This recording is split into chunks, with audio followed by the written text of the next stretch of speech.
आज हम लोग यहाँ एकत्रित हुए हैं और ये मैदान मुझे उस दिन की याद दिला रहा है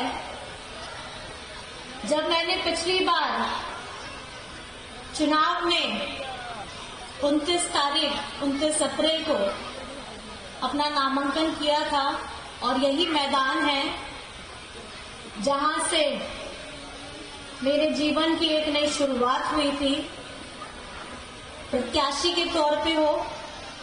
और उस चुनाव में आप लोगों ने जो ढेर सारा प्यार, ढेर सारी दुआएं मुझे दी और मुझे एक मौका दिया कि मैं गांडे विधानसभा की प्रतिनिधि के तौर पे इसका प्रतिनिधित्व करूं।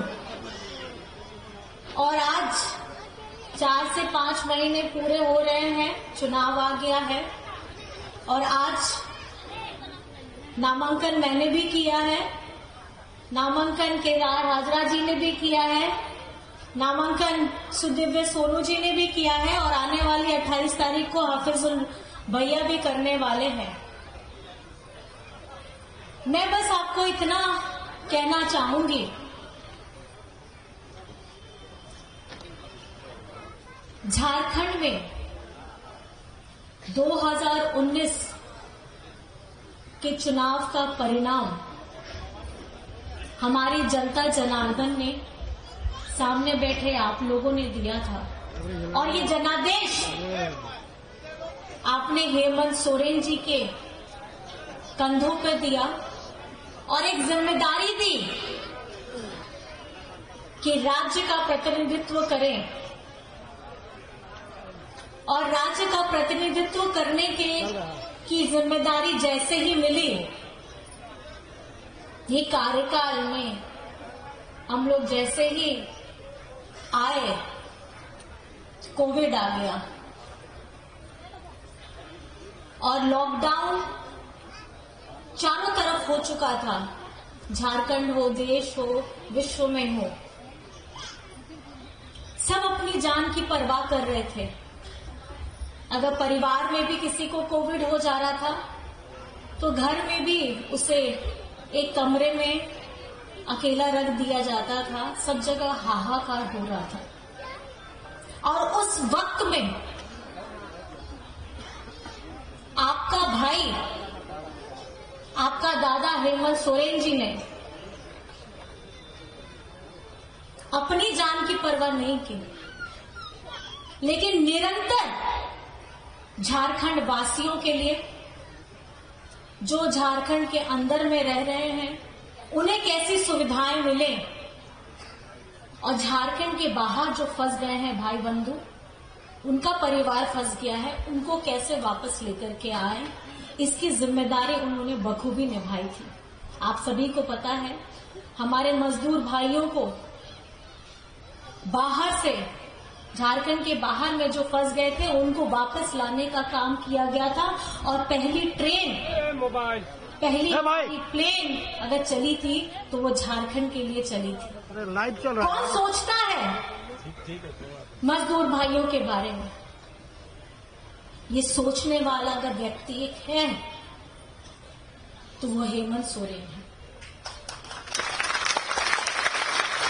आज एक जन की जान की अगर कीमत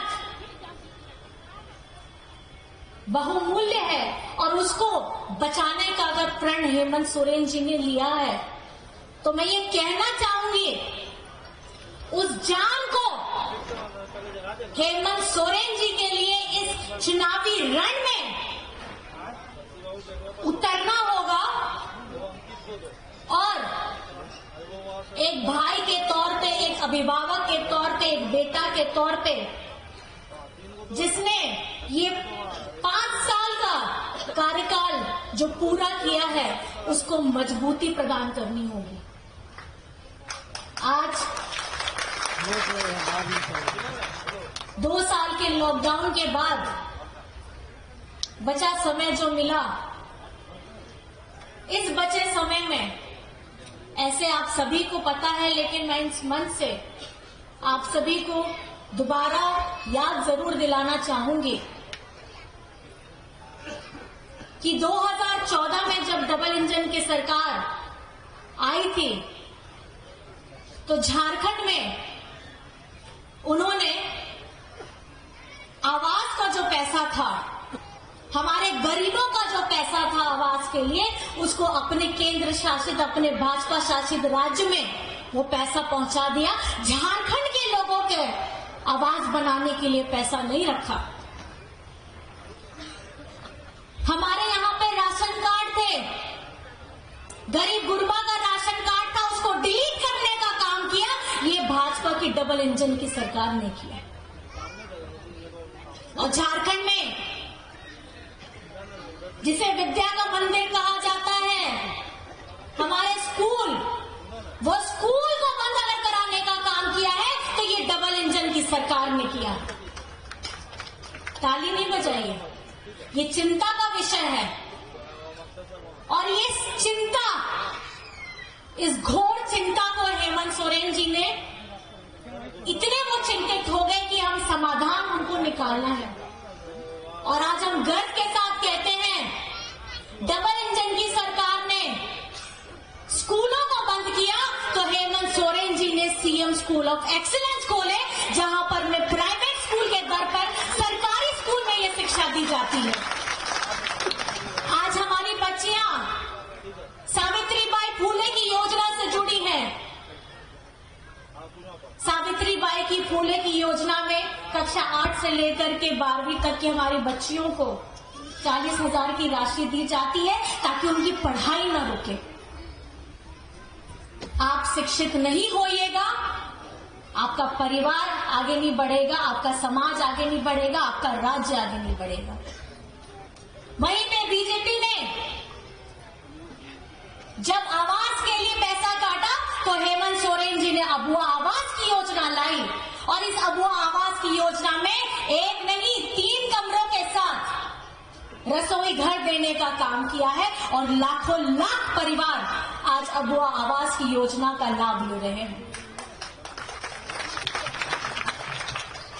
ये लोग हरा राशन कार्ड डिलीट करते हैं, इन्हें तनिक भी चिंता नहीं है कि झारखंड के गरीबों का अगर चिंता इनको है ही नहीं, इनको अगर मौका दिया जाता है तो आप गरीबों को सबसे पहले कुचलने का काम करते हैं और उनको दबाने का काम करते हैं। लेकिन आदरणीय हेमंत सोरेन जी ने हमारे हरा राशन कार्ड लोगों को जोड़ने का काम किया है, उसमें जोड़ करके उनको उनका लाभ सीधा पहुंचाने का काम किया है। आज झारखंड में उसी तरीके से पशुधन योजना हो, बिरसा हरित ग्राम योजना हो, और बिरसा हरित ग्राम योजना में मैं आपको बताना चाहूंगी हेमंत सोरेन जी की सोच क्या है। जो महिलाएं गर्भवती हैं, दिव्यांग हैं या वृद्ध लोग हैं, वो इस योजना का लाभ आराम से ले सकते हैं, क्योंकि इसमें शारीरिक परिश्रम कम होता है। आम के बागान लगाइए, फलदार पौधों के बागान लगाइए, और उस बागान की रखवाली का भी जो राशि है वो झारखंड सरकार देती है, ताकि उससे आपका जीवन यापन भी हो सके और जितने आपकी मेहनत होगी उतना आपको फल भी मिलेगा। ये सोच हेमंत सोरेन जी कहां से ला रहे हैं? ये सोच झारखंड के लोगों को देखकर हो रही है।